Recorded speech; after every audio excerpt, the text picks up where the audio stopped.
화제의 뉴스를 골라 과학 기자의 시선으로 분석하는 과학 본색 시간입니다. 네, 스튜디오에 최소라 기자 나와 있습니다. 안녕하세요. 어서 오세요. 안녕하세요. 네, 오늘은 어떤 이야기를 나눠볼까요? 네, 앞서 A형 간염이 전국에 확산되고 있다는 소식 전해드렸는데요. 예. 원래 A형 간염이 가장 많이 발생하는 시기가 봄철이긴 하지만 이번 확산은 좀 심상치가 않습니다. 예.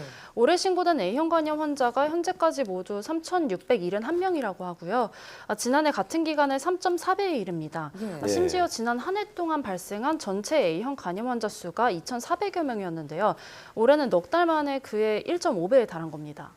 그러니까 지난해 발병 수준을 이미 훌쩍 넘긴 건데 네. 올해 왜 이렇게 환자가 급증하고 있나요? 네, 이 원인을 파악하는 데는 시간이 좀 더 걸릴 것으로 보이는데요. 이 보건당국이 현재 A형 간염 환자들을 조사하고 있는데 이 A형 간염은 이 바이러스에 걸리고서도 증상이 나타나기까지 시간이 많이 걸리거든요. 네. 최소 2주에서 50일까지 걸린다고 합니다. 이 때문에 바이러스 감염 원인을 추적하는 게 쉽지가 않습니다. 네, 그런데 A형 간염이 특히 젊은 층을 중심으로 퍼지고 있다고 들었는데 이게 또 좀 의아한 것 같아요. 네, 그렇습니다. 정확히 말씀드리면은 올해 발생한 A형 간염 환자의 70% 이상이 30대에서 40대로 집계됐습니다. 30대가 37%로 가장 많고요. 예. 40대가 35%로 비슷하게 많습니다. 그리고 20대는 보면은 13%에 달하고요. 네. 장년층이나 노년층의 발병률은 전부 다 10% 미만입니다. 확연하게 차이가 나네요. 네, 그렇습니다.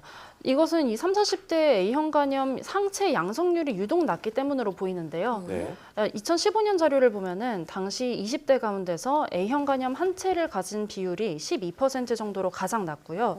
30%는 31% 정도로 두 번째로 낮습니다.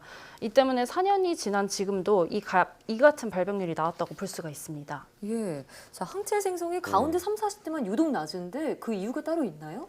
네, 요즘 10대나 20대는 이 대부분 A형 간염 예방 접종을 받는데요. 이와 달리 옛날에는 이런 예방 접종을 많이 받지 않았습니다. 네. 당시 중장년층이나 노년층 역시 예방 접종을 받지 않았지만요. 이 과거 우리나라 위생 상태가 좋지 않았을 때는요. 사람들이 어릴 때 A형 간염 바이러스에 노출되는 경우가 많았거든요. 네. 이렇게 어릴 적에 A형 간염을 앓고 나면은 항체가 생깁니다. 예. 다시 바이러스에 감염이 되더라도 방어를 할 수가 있게 되는 거죠. 하지만 위생 상태가 개선되면서 1970년 이후 출생자들이 어릴 때 A형 간염 바이러스에 대한 항체가 형성되지 않았습니다. 이 때문에 젊은 층은 예방 접종으로 그리고 노년층은 어릴 적 바이러스에 노출된 경험으로 항체가 생겼지만 예. 지금 30, 40대는 항체가 이제 많이 없는 거죠. 그렇군요. 네. 그 이유 때문에 중간에 공백이 생겼던 거군요. 네. 그럼 요즘에 30, 40대는 예방 접종을 지금이라도 받는 게 좀 좋겠네요.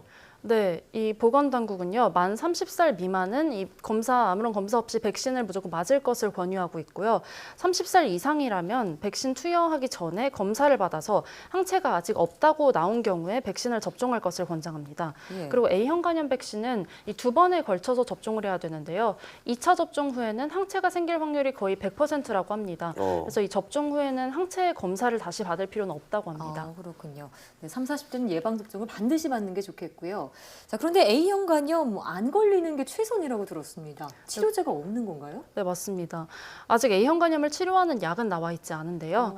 바이러스에 감염이 되면은 성인은 70% 이상의 증상이 나타난다고 하고요. 이 몇 주에서 몇 개월간 심한 피로감이나 식욕 부진, 또 메스꺼움, 또 복통 등이 생길 수가 있습니다. 예. 이후에 85%는 자연스럽게 이 병에서 회복이 된다고 하는데요.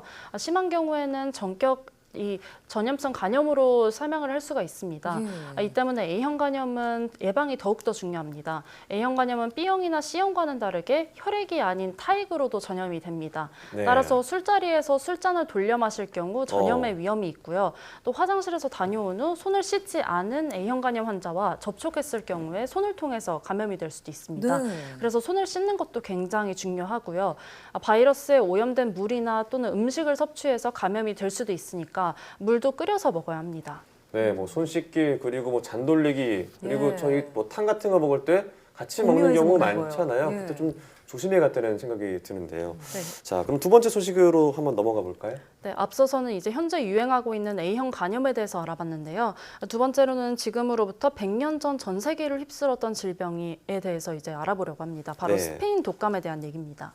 네, 스페인 독감 20세기 초에 발병해서 정말 전 세계적으로 엄청난 사망자를 냈던 그런 전염병이잖아요. 네, 그렇습니다. 스페인 독감은 세계적으로 5천만 명 이상의 사상자를 기록한 역대 최악의 질병으로 기록이 됐습니다. 5천만 명이요. 네, 당시 우리나라에서도 인구의 4분의 1에서 절반까지도 감염됐다는 분석이 있고요. 예. 40만 명 또는 그 이상의 사망자가 발생한 것으로 추정이 됩니다. 14만여 명 이상이요. 네. 예. 와. 스페인 독감이 유행한 게 1918년도였거든요. 바로 이듬해 우리나라에서 독립운동이 있었죠. 예. 스페인 독감이 3.1운동에도 영향을 줬을 거라는 분석도 나오는데요. 오. 독감 유행으로 인한 이 인명 피해가 속출했지만 당시의 조성총독부는 적절한 방역 대책을 마련하지 못했다고 하고요. 오히려 이 독감 유행에 따른 피해를 한국인의 탓으로 돌렸다고 합니다. 당시 매일신보 1918년 11월 3일자에 따르면은 경무총관부 위생과 관계자가요. 독감으로 특히 한국인이 많이 죽는 이유가 무모하고 이 이치에 맞지 않는 한국인의 치료 방법에 있다 이렇게 말했다고 합니다. 네. 이에 한국인들이 절망감을 넘어서 분노까지 느꼈을 것이라고 하면서 이 1918년의 독감이 3.1운동의 한 도화선이 되었을 수 있다 이런 분석도 나왔습니다. 네, 정말 분노할 만하네요. 지금 네. 저희가 들어도 굉장히 그러게요. 화가 나는 내용인 것 같은데. 자, 14만 명이 사망했다고 하니까 정말 엄청난 숫자인데 뭐 지금이면은 좀 의학기술이 발달했기 때문에 이 정도는 아니겠지만 자, 그런데 100년이 지난 이 시점에 그 스페인 독감 소식을 들고 나온 이유가 있을까요? 네, 국내 연구진이 이 스페인 독감이 왜 다른 독감들보다 유독 많은 사망자를 냈는지 그 이유를 밝혀냈습니다. 국내 연구진이 그 이유를 밝혀냈다고요. 네. 자세히 설명해 주시죠. 네, 스페인 독감은 인플루엔자 바이러스, 독감 이 바이러스에 의해서 발병을 하는 건데요. 인플루엔자 바이러스 종류는 굉장히 많습니다. 이 항원 모양에 따라서 140여 가지 바이러스가 있을 수 있다고 보고가 됐고요. 그런데 이들 중 하나일 뿐인 스페인 독감 바이러스가 왜 그렇게 독했는지 살펴보면요. 네. 스페인 독감 바이러스 유전자의 특정한 부분에 생긴 이 돌연변이 2개가 원인이었습니다. 유전자 이름이 PB1F2라는 곳인데요.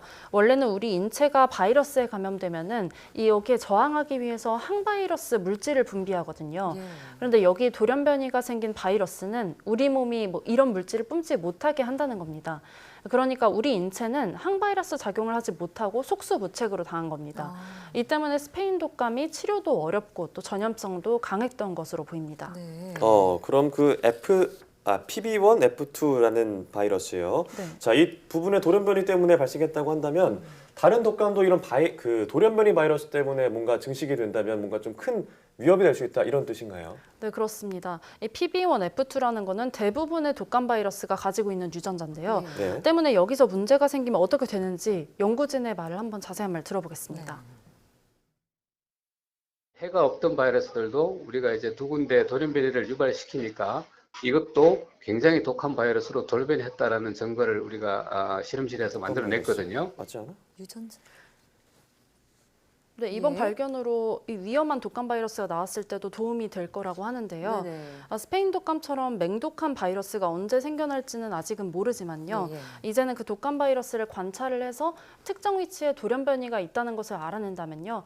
이게 앞으로 굉장히 잘 퍼지고 또 사상자도 많이 낼 수 있다는 이런 위험한 바이러스라는 것을 사전에 조기에 알 수가 있고요.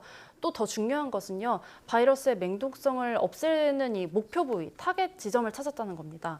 이런 연구를 통해서 고위험성 바이러스의 약물을 개발하는 데도 한 발짝 나아갔다는 데 이번 연구의 의의를 찾을 수 있습니다. 네. 네, 일단 뭐 원인을 찾아냈고 그리고 또 타겟을 찾아냈다니까 앞으로 국내 연구진의 연구 결과를 좀 지켜보도록 하겠습니다. 오늘 말씀 고맙습니다. 잘 들었습니다.